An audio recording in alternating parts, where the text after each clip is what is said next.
Hello, I'm Laura. I am 99 years old. When people hear that, they usually smile at me the way you smile at something fragile. They say, "That's incredible," or "You must have seen so much." I nod. I smile back. But there is something I almost never say. I wasted most of my life. Not because I was foolish, not because I was lazy, not because I didn't love. I wasted it because I misunderstood what life was asking of me, and it took me 73 years to finally hear the question.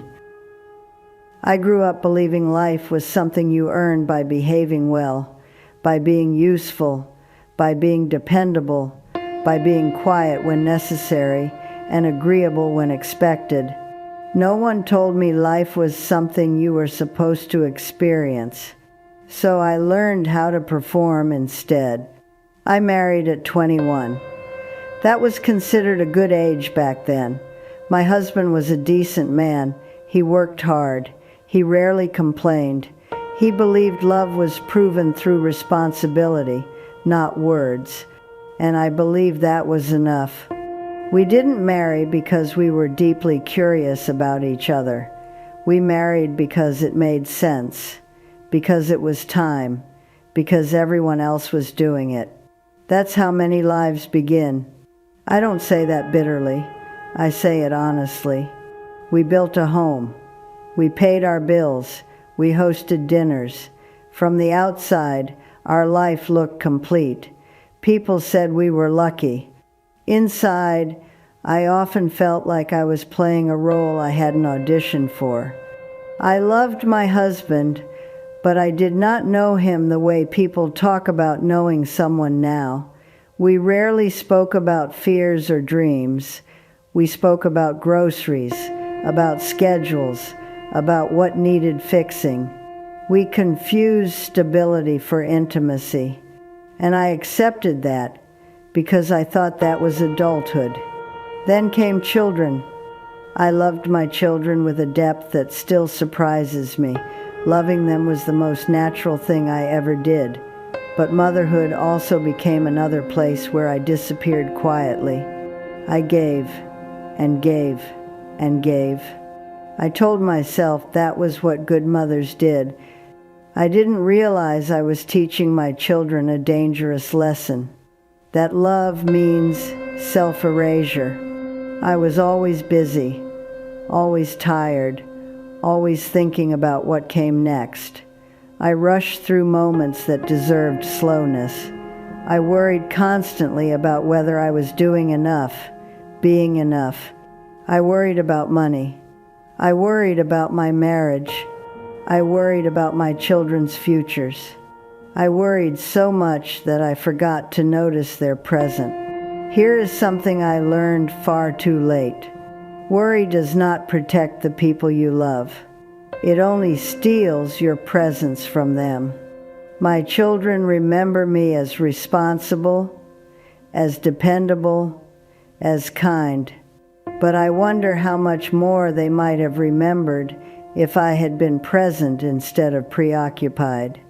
My husband and I grew older together without growing closer. We became efficient partners in survival. We stopped asking each other real questions. Years passed quietly that way. At 40, I told myself this was just how life felt. At 50, I told myself it was too late to change. At 60, I told myself to be grateful and stop wanting more. I normalized my numbness. That may have been the most expensive decision of my life. When my husband died, after more than 4 decades together, I expected devastation, and there was grief, real grief. But underneath it was something I wasn't prepared for. Relief. Not relief that he was gone. Relief that I no longer had to maintain the shape of a life that never quite fit me. That realization filled me with shame. What kind of wife feels relief when her husband dies? The kind who spent a lifetime mistaking endurance for fulfillment. After his death, the house grew quiet in a way that forced me to listen to myself. And that was when the real lesson began. One evening, at 73, I sat alone and did a simple calculation. If I lived to be 100, I had maybe 27 years left. 27. Less time than I had already spent waiting to feel alive. That was the moment everything cracked open. I understood something so simple it almost felt cruel. Life does not begin when things calm down. It does not begin after children grow up. It does not begin after grief ends. Life is happening while you are postponing it. I had spent decades waiting for the right moment to feel like myself, waiting for permission, waiting for confidence, waiting for certainty. But life does not reward waiting. It responds to participation. I began noticing how much of my life had been spent preparing for a future that kept arriving and leaving without my notice.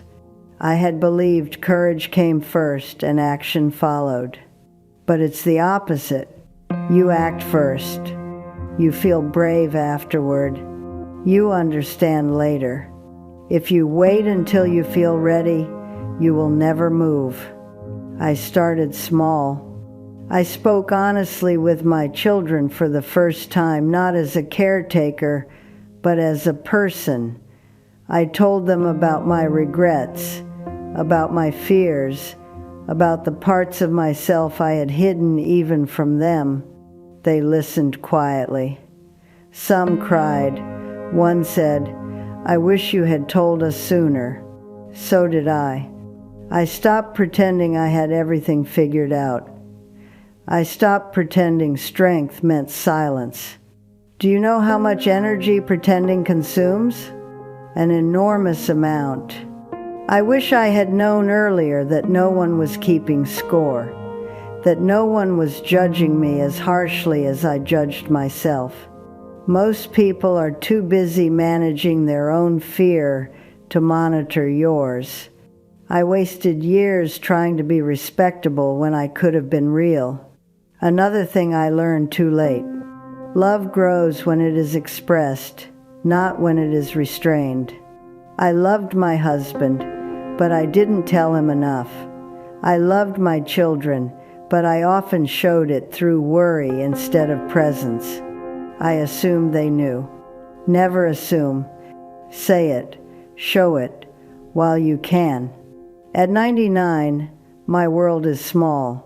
My body is tired, my memory fades. But my regret is quieter now, because once I understood, I stopped wasting what remained. I learned that a meaningful life is not built through achievement, it's built through attention. Attention to the moment, attention to people, attention to yourself. Life is not asking you to be impressive. It is asking you to be honest. If you are listening to this and thinking, it's too late for me, let me tell you something. As long as you are breathing, it is not too late. But it will never be earlier than it is right now. Do not wait 73 years like I did. Do not confuse responsibility with self-abandonment. Do not confuse love with sacrifice that leaves nothing behind. Do not confuse survival with living. Say what you feel. Rest when you are tired. Choose presence over perfection. Let your children see you as human. Let your partner see you as real. Life does not need to be dramatic to be meaningful. It just needs to be lived on purpose. I am 99 years old, and if my story changes even one life, if it reminds you to stop postponing your aliveness, then perhaps my years were not wasted after all. As I sit here now, nearing the end of my days, I understand something that once frightened me. Nothing lasts the way we think it will. Not youth, not certainty, not even the roles we cling to so tightly. I spent years afraid of change, when change was the only honest thing life ever offered me. I tried to freeze moments, raise my children correctly, hold my marriage together properly, live my life respectably. I thought if I followed the rules closely enough, life would reward me with peace. But peace does not come from control. It comes from acceptance. My children are grown now, with lives full of complexity I could never have imagined. They made choices I didn't expect. Some choices I didn't understand at the time. I wish I could say I always handled that well. I didn't.